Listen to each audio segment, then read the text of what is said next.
Salut les fiottes. Salut, merde, fiotte, merde, comment vas-tu? Fais gaffe, grosse fiotte. Et quoi, tu m'as traité? Je t'ai traité de grosse fiotte, ta gueule, grosse fiotte de merde. Alors aujourd'hui, on va préparer une bonne pâte à pem. Pour faire du pem, Je n'ai jamais vu quelqu'un distribuer autant de pain à la fois. ou des tartes. Où elle est belle celle-là. Alors, les ustensiles. Tout d'abord, nous allons prendre un grand saladier. Vous savez ce qu'il a fait, mon fils, ce matin? Il a versé du lait dans un bol et il chie dedans. Je chie dans un bol. Regarde, maman, je fais des merdes qui flottent. Un verre doseur.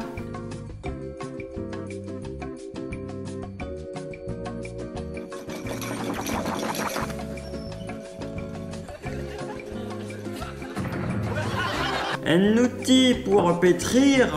Ici, un couteau. Aiguise-moi ça. Pour faire comme les Italiens.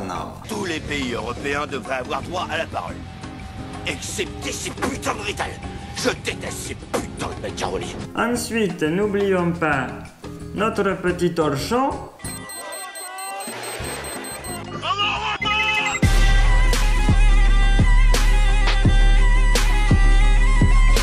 Et évidemment, il nous faut un four.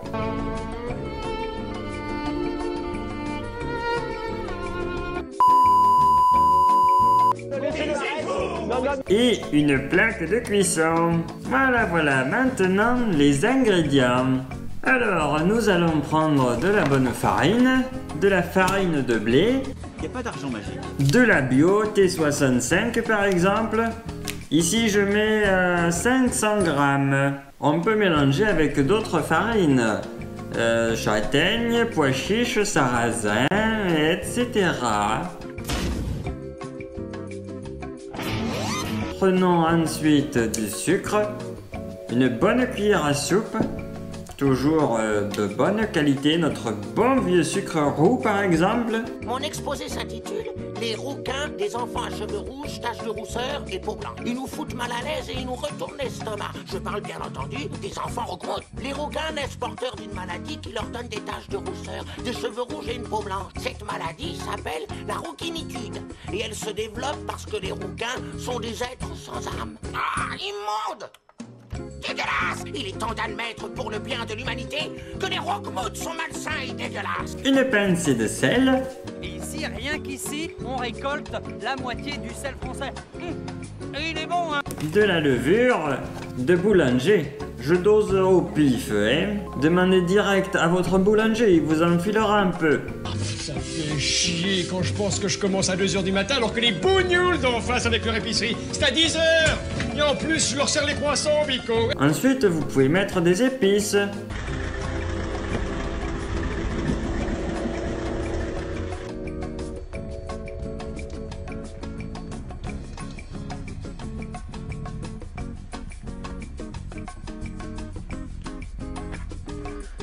Oui, Gérard.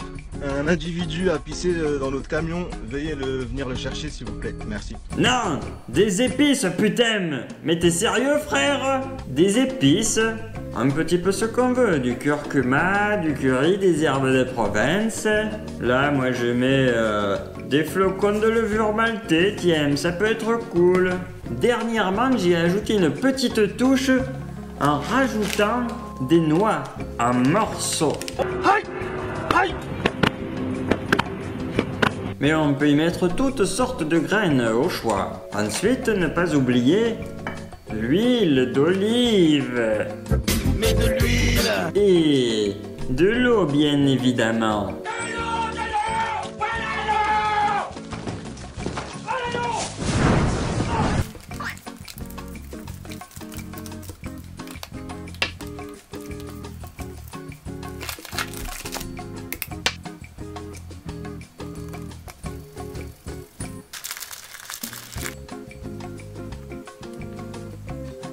Pensez à toujours bien se laver les mains.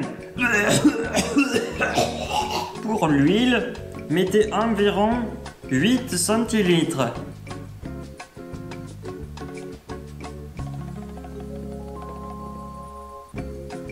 Bien mélanger avant d'incorporer les liquides, sinon ça va pas être très pratique.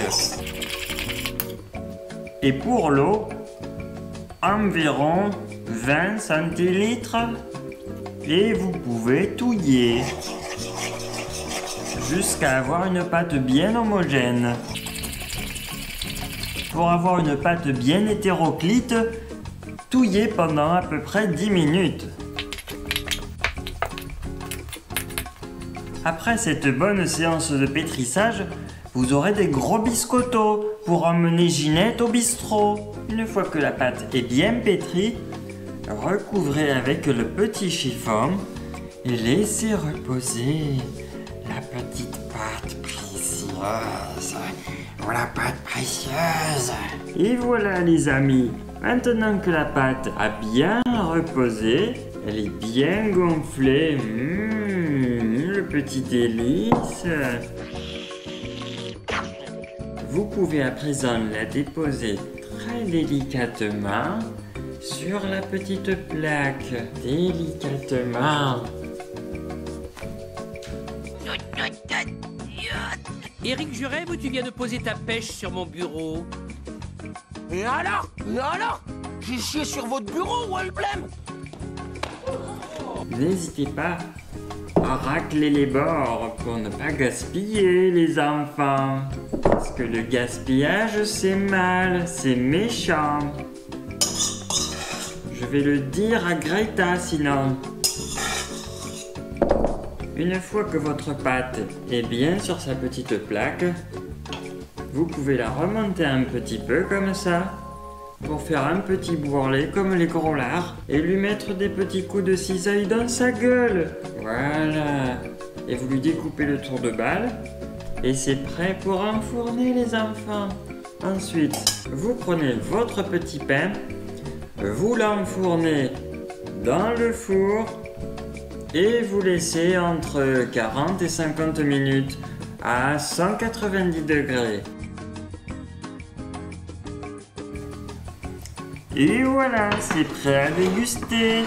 Régalez-vous pendant que c'est tout chaud. Et vous n'avez plus qu'à déguster chez vous. Le bon pain. Un vrai petit délice. Et pour être sûr qu'elle est bien réussie, ma chère Moulin, c'est vos fils qui goûtent chaque pot. Antoine!